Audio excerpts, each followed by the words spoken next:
Hi everyone, welcome back to David's tutorial, and today let me show you how to activate your American Express credit card. So there are several ways to activate their card using the first method, which is for the new card user.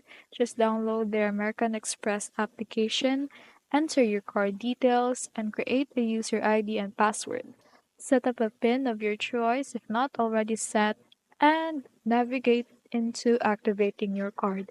It is actually pretty simple. Just follow the prompts and step that is written or prompted by the screen.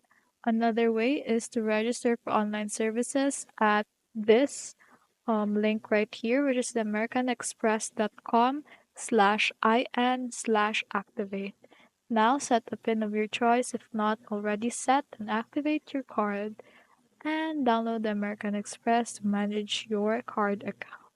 Lastly, you can also help or call the helpline number, which is just search up contacts of the American Express, and the first one that would appear is their contact number.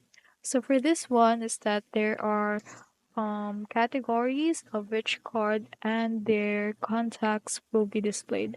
So the platinum one, this is the contact that you should contact. And for the this one right here, the gold one, you can contact this and etc. And that is all.